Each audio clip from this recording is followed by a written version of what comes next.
মা, জঙ্গলে কাঠ কাটতে চললাম, তুমি দেখে শুনে থাকবে। আমি কাঠ কেটে বাজারে বিক্রি করে বাড়ি ফিরবো। ঠিক আছে বাবা, তুই দেখে শুনে কাজ করবি। কাঠ বাজারে বিক্রি করে সোজা বাড়িতে চলে আসবি। জানিস তো, একটু রাত হতেই গ্রামে চুরি ডাকাতির কথা শোনা যাচ্ছে। দূর মা, তুমি এসব নিয়ে একদম চিন্তা করো না তো, আমার কিচ্ছু হবে না। আমি সন্ধ্যের আগেই বাড়ি ফিরবো।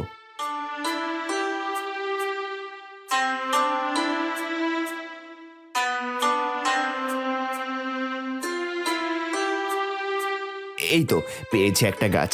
গাছটা মোটা আর বড়। আজকেই একটা গাছের কাঠ সংগ্রহ করতে পারলেই যথেষ্ট। যাই হোক, আর দেরি না করে গাছটা কাটতে শুরু করি, নয়তো সারাদিন এই গাছটি কেটে শেষ করা যাবে না। আর এই গহীন জঙ্গলে থাকাও ঠিক হবে না।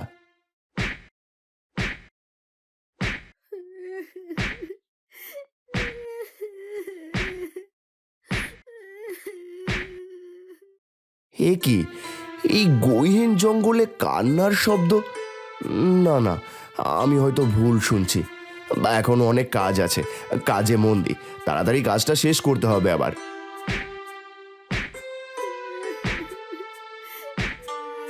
আবার কান্নার শব্দ? কে এত জোরে জোরে কান্না করছে? কান্নার শব্দ তো মেয়ে মানুষের মনে হচ্ছে। তাহলে কি একটা মেয়ে বিপদে পড়েছে? যাই তো এগিয়ে গিয়ে দেখি মেয়েটাকে সাহায্য করতে পারি কিনা।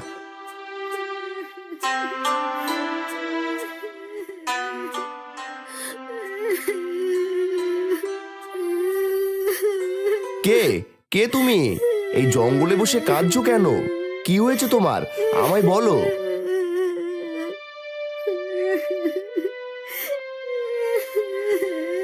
আহা, তুমি তো শুধু শুধু কান্না করছো। কি হয়েছে আমায় বলো। আমায় না বললে আমি কিভাবে বুঝবো তোমার কি হয়েছে? তুমি কান্না না করে আমায় সব খুলে বলো, তোমার কি হয়েছে। পানি, পানি, আমাকে আমাকে আগে একটু পানি খাওয়াতে পারবেন? আমার যে খুব পিপাসা পেয়েছে, আমায় একটু পানি খাওয়াতে পারবেন? আশেপাশে তো কোনো নদীও নেই, আর আজকে আমার সাথে তো পানিও নিয়ে আসিনি। জঙ্গলে তো কোথাও পানিও পাওয়া যাবে না। ঠিক আছে, তুমি আমার সাথে আমার বাড়িতে চলো, সেখানে গিয়ে পানি খেও। এই তো জঙ্গলের পাশে আমার বাড়ি। ঠিক আছে, চলুন। আমার যে বড্ড পিপাসা পেয়েছে।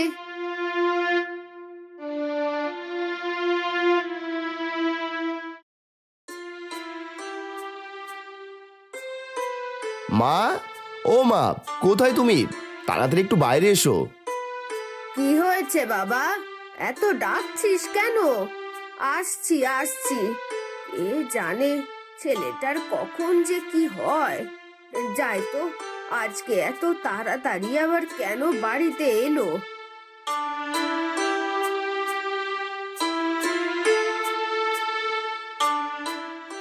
এ কি, তুই আজকে কাঠ না কেটে এটা কাকে নিয়ে এসেছিস? তাহলে কি তুই বিয়ে করে ফেলেছিস? যাই হোক, মেয়েটা আমার খুব পছন্দ হয়েছে। দেখি দেখি বৌমা, তোমার মুখটা দেখি। বাবা, ভারী মিষ্টি দেখতে। মা, কিছু না জেনে শুনে তুমি এসব বলো না তো। এই মেয়েটি আমার বউ নয়। জঙ্গলে কাঠ কাটার সময় মেয়েটি জঙ্গলে বসে কাঁদছিল, তার খুব পিপাসা পেয়েছে। তুমি একটু ওকে জল খাওয়াও তো। ঠিক আছে বাবা, যাচ্ছি।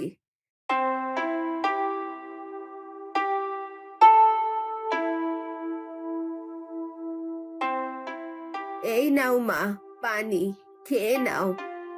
অনেক ধন্যবাদ আপনাদের। আপনারা আমার জীবন বাঁচিয়েছেন। আপনারা অনেক ভালো, অনেক দয়ালু। এবার বলো তো তুমি কে? তোমার নাম কি?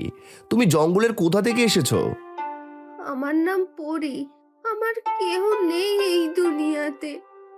তোমার কেউ নেই? তাহলে এতদিন কোথায় ছিলে তুমি? আহা বাবা, তুই ওকে এত প্রশ্ন করিস না তো। দেখছিস তো মেয়েটা কি অসহায়। তুই ওকে আর কোনো প্রশ্ন করিস না বাবা। এসো মা, তুমি আমার সাথে ঘরে এসো দেখি।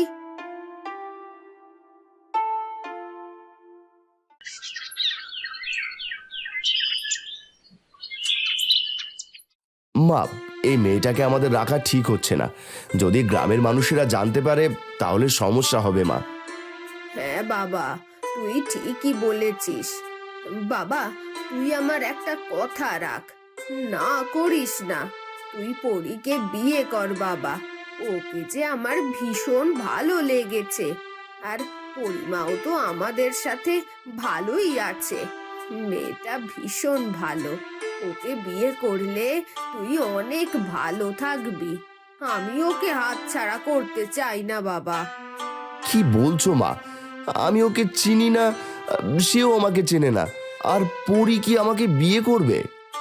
পরীকে আমি রাজি করাবো, তুই শুধু রাজি হয়ে যা বাবা। ঠিক আছে মা, তুমি যা বলবে তাই হবে।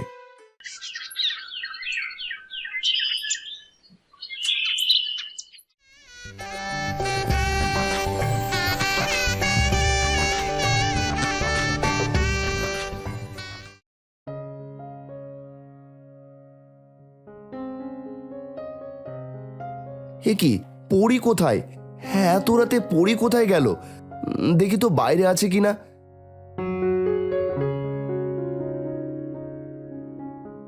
এ কি, বাইরেও তো নেই। কোথায় গেল মেয়েটা?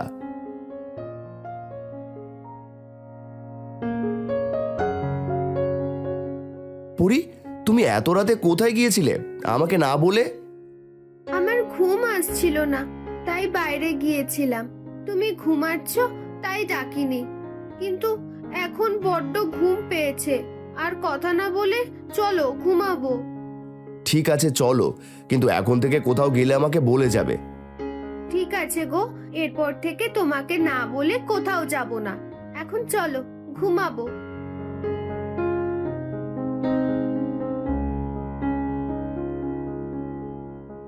এ কি, আজকেও পরি আমার পাশে নেই। কোথায় গেল পরি? রোজ রোজ আমাকে না বলে কোথায় যায় বাইরে, আর কেনই বা যায়? এই কথাগুলো সকালে মাকে জানাতে হবে।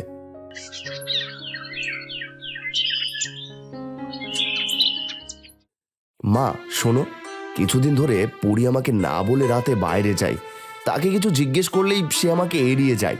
রহস্যটা কি আমাদের জানতেই হবে।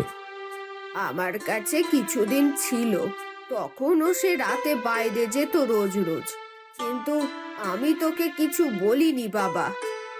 মা, তুমি কার সাথে আমার বিয়ে দিলে বলো তো? না জেনে শুনে একটা মেয়ের সাথে আমার বিয়ে দিয়ে দিলে। তুই চিন্তা করিস না বাবা, আমি আজকেই বৌমার কাছ থেকে সব জানতে চাইবো। তোর দেরি হয়ে যাচ্ছে, তুই কাজে যা। আর আজকে তাড়াতাড়ি কাজ থেকে ফিরে আসবি। আমরা দুজন মিলে বৌমাকে এই বিষয়ে জিজ্ঞাসা করব। ঠিক আছে মা, আমি এখন গেলাম তাহলে।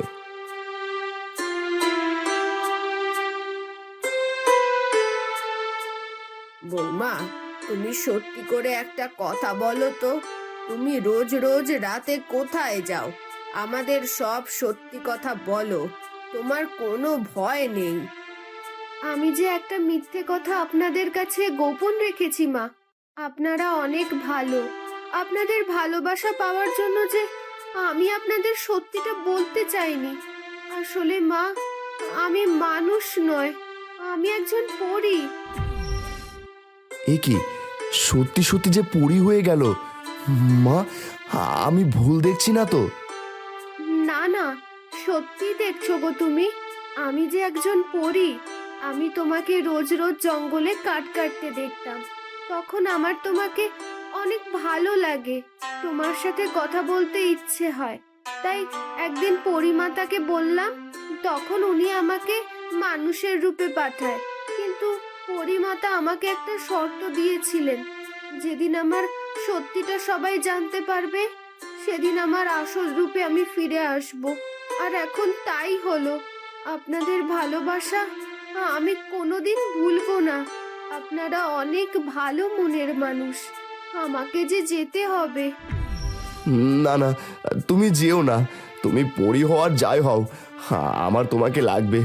যেও না পরি, তুমি আমার পরি বউ হয়ে থেকে যাও।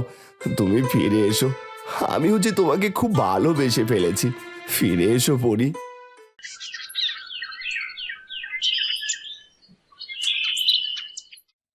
বাবা সুজন, কাজে যাবি না বাবা?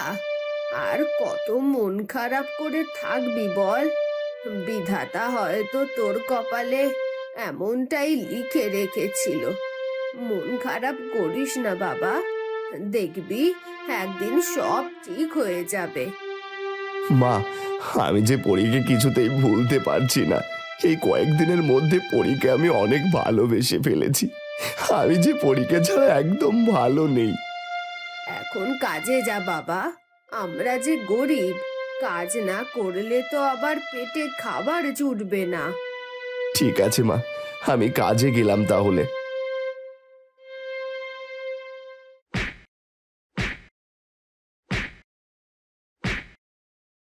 তোমার ভালোবাসার জয় হয়েছে সুজন। পরিমাতা আমাদের দুজনের ভালোবাসা দেখে আমাকে এবার একদম মানুষ বানিয়ে আবার পাঠালো। তুমি আর কেঁদো না গো, আমি আবার তোমার কাছে চলে এসেছি। আর কোনোদিন তোমাদের ছেড়ে কোথাও যাব না। অসংখ্য ধন্যবাদ তোমায় পরিমাতা, তোমাকে আমার কাছে পাঠানোর জন্য। কিন্তু তুমি আমাকে কথা দাও, আর কখনো আমায় ছেড়ে চলে যাবে না। আমি যে তোমায় ছাড়া থাকতে পারবো না পরি। এই কয়েকদিনে যে আমি তোমাকে ভীষণ ভালোবেসে ফেলেছি।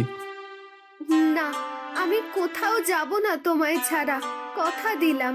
তোমার ভালোবাসার কারণেই আজকে আমি আবার তোমার কাছে ফিরে এসেছি। চলো এখন বাড়িতে যাই, মা যে আমাদের জন্য অপেক্ষা করছে। হ্যাঁ হ্যাঁ, চলো। মায়ের ভালোবাসা পাওয়ার জন্য আমার মনটাও যে ছটফট করছে।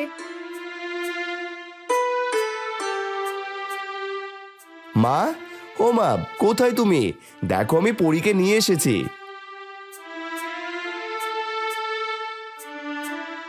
এ কি বাবা, তুই পরিমাকে আবার কোথায় পেলি? মা, আমাদের দুজনের ভালোবাসা দেখে পরীর মা তাকে আমাদের কাছে মানুষ বানিয়ে পাঠিয়েছেন। পরী আমাদের ছেড়ে আর কোনোদিন কোথাও যেতে পারবে না, সারা জীবন আমাদের কাছে থাকবে। হ্যাঁ মা, আমি আর আপনাদের ছেড়ে কোথাও যেতে চাই না।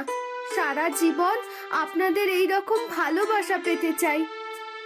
এই কয়দিন আমাদের বাড়িটা একদম ঘুটঘুটে অন্ধকার নেমে এসেছিল রে।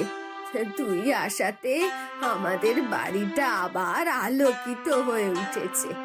আমাদের পরিবারে আবার শান্তি ফিরে এসেছে।